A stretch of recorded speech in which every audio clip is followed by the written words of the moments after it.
Ali Mouyambe, mon nom. Aujourd'hui, nous parlons de l'un des mythes les plus répandus en entrepreneuriat, qui veut que, avant de vous lancer, que vous ayez déjà tout.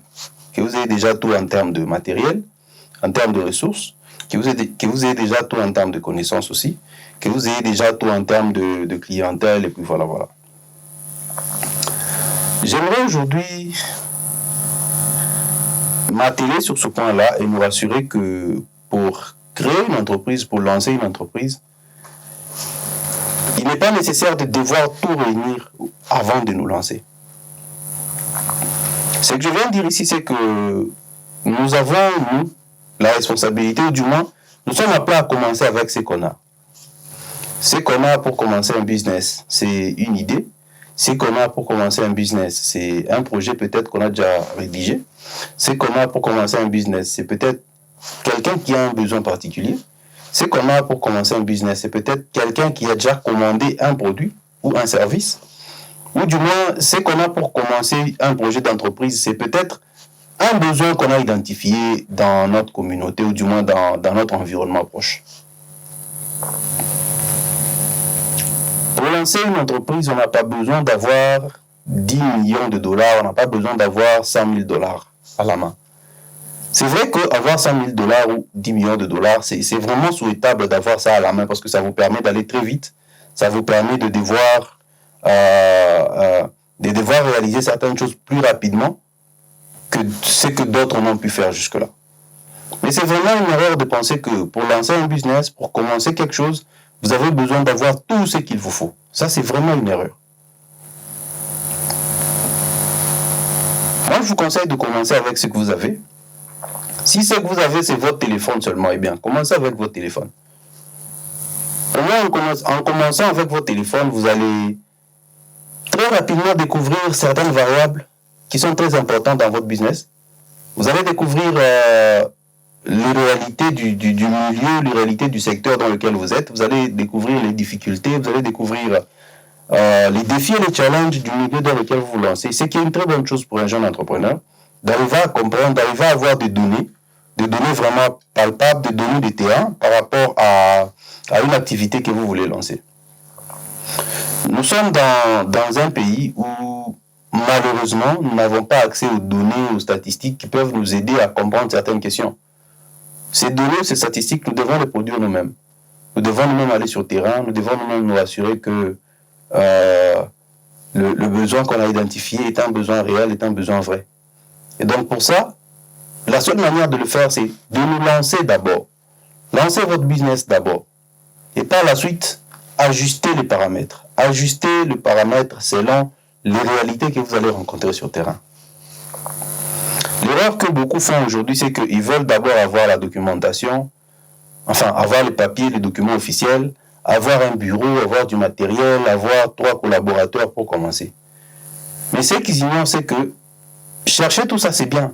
Mais ça vous amène à un niveau de responsabilité parfois auquel vous n'êtes pas préparé. Parce que déjà, pour arriver à avoir un bureau, du matériel, des collaborateurs, ainsi de suite, c'est beaucoup d'argent que vous allez devoir dépenser mensuellement.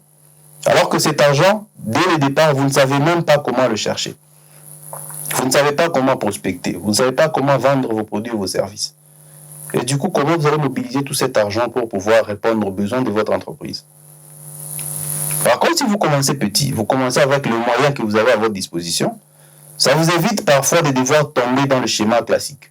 Ça vous permet d'arriver à proposer vos produits ou vos services, d'arriver à proposer ce que vous avez comme expertise, tout en limitant les charges, tout en réduisant sensiblement les charges. Certains ont commencé comme ça, et aujourd'hui, ils ont pu asseoir leur business, ils ont pu développer leur business, ils ont pu s'y assurer que le marché sur lequel ils étaient était un marché porteur, et que sur ce marché, il y avait un grand potentiel pour leur entreprise, et aujourd'hui, leur entreprise fonctionne et évolue. C'est donc une erreur de penser que pour vous lancer, il faut nécessairement attendre que vous ayez une voiture. Il faut nécessairement attendre que vous ayez 3 machines. Il faut nécessairement attendre que vous ayez 5 collaborateurs. C'est une erreur. Par contre, si vous commencez seul, vous allez très rapidement découvrir quels sont les points sur lesquels il faut s'améliorer et vous allez vous améliorer pour répondre positivement aux besoins de votre entreprise. Si vous commencez seul, vous allez voir quels sont les défis et les challenges que vous rencontrez constamment et vous allez vous organiser pour que ces défis et ces challenges soient transformés en force, ce qui vous permet à vous d'être encore plus performant dans votre travail. Si vous commencez seul, vous allez savoir, souvent les goulets d'étranglement sont à quel niveau? À quel niveau est-ce qu'il faut intervenir personnellement? À quel niveau est-ce qu'il faut intervenir avec une certaine énergie pour que les choses puissent avancer? Et pour vous, ça sera de plus en plus clair. Vous aurez compris votre business de bout en bout. Ce qui fait que demain après demain, quand vous aurez les ressources, les moyens nécessaires, ça ne sera pas difficile pour vous de mettre quelqu'un à un poste type parce que vous connaissez comment ce poste-là fonctionne. Vous n'allez pas chercher un commercial quand vous êtes encore au début de votre business. Parce que pour vous, c'est très important d'arriver à comprendre les caractéristiques du produit ou du service que vous êtes en train de proposer. C'est très important pour vous d'arriver à comprendre le pourquoi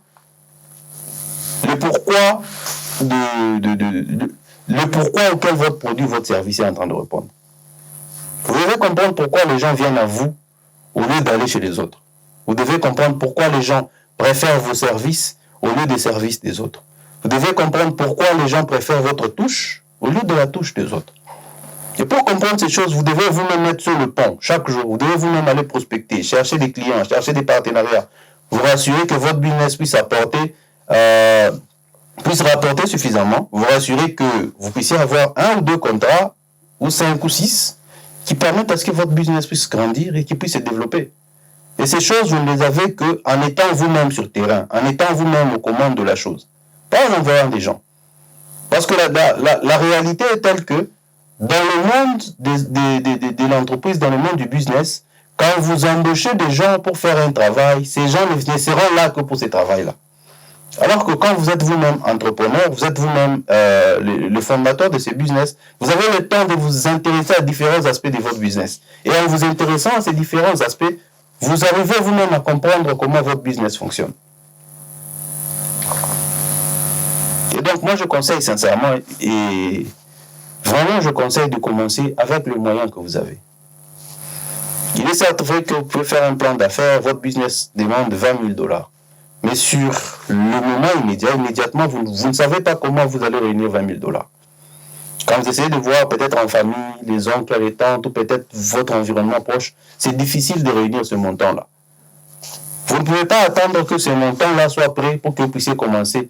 Les données, les variables auront peut-être déjà changé à ce moment-là. Je donne un exemple simple. Il fut un temps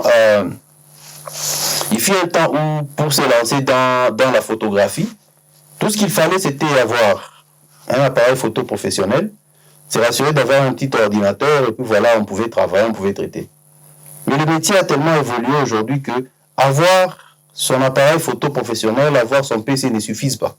Il faut avoir plus de matériel. Aujourd'hui, il faut avoir des lumières, il faut avoir des trépieds, il faut avoir des flasheurs, il faut avoir plusieurs matériels pour vous rassurer d'être à la hauteur et d'être au top. Parce que ce métier est vraiment un métier très particulier qui demande certaines expertises et qui demande certains matériels particuliers. Différemment peut-être de ceux qui sont en train de faire la bureautique, où vous allez réaliser que c'est les mêmes matériels qu'on a utilisés avant, qui sont pratiquement les mêmes qu'on utilise aujourd'hui, bien que les caractéristiques varient. Et donc c'est difficile de vous rassurer, c'est difficile d'attendre que vous ayez réuni tous les nécessaires pour lancer votre business. Quand vous aurez peut-être réuni tout ce qu'il faut, vous allez peut-être vous rendre compte que le business a changé, qu'il a évolué, que ce n'est pas le même matériel qu'on utilisait avant qu'on utilise aujourd'hui. Et donc ça risque pour vous d'être très difficile de vous adapter ou soit de pivoter. Et donc commencez avec ce que vous avez. Organisez-vous avec votre téléphone. Aujourd'hui, il y a pas mal de solutions numériques qui sont disponibles sur la toile qui vous permettent de faire un travail type. Avec la disponibilité des IA aujourd'hui, vous pouvez produire un certain travail de qualité. Mais pour produire ce travail, vous devez vous-même être à la hauteur de ce travail. Ce n'est pas nécessairement le matériel, ce n'est pas nécessairement les matériels à votre disposition qui permettent de faire le travail. C'est d'abord vous qui comprenez la manière dont le travail doit être fait, et par la suite, vous le faites. Et donc, je vous encourage sincèrement à envisager cet aspect-là. Peut-être vous vous disiez, vous avez besoin d'un certain montant pour commencer à acheter des produits ou des marchandises en Chine et vendre ici en RDC. L'idée est bonne. Le marché est disponible. Il y a beaucoup d'acteurs qui vous permettent de faire les achats en Chine sans nécessairement vous rendre vous-même en Chine. Mais la réalité est telle que tant que vous n'avez vous-même pas encore commencé, vous n'allez pas découvrir les vraies difficultés, les vrais défis de ceux qui évoluent dans ces milieux-là. C'est donc capital pour vous de vous lancer dans ces milieux. Et ce n'est que comme ça que vous allez découvrir finalement la difficulté, elle est à quel niveau, quelles sont les contraintes, quels sont les challenges, quelles sont les opportunités, quelles sont les forces à votre disposition et comment vous pouvez capitaliser sur ce que vous possédez déjà pour espérer avancer. Prenez le temps d'évaluer vos forces, évaluer vos forces et vos faiblesses personnelles, évaluer également les menaces et les opportunités dans votre environnement proche et à partir de là, décidez. Décidez de vous lancer, décidez de commencer. Il est certes vrai que le premier pas a toujours été un peu plus dur que ceux qui viennent par la suite. Mais une fois qu'on a déjà dépassé ce premier niveau, la suite devient un peu plus facile, un peu plus simple. Moi, je suis consultant, je suis business coach.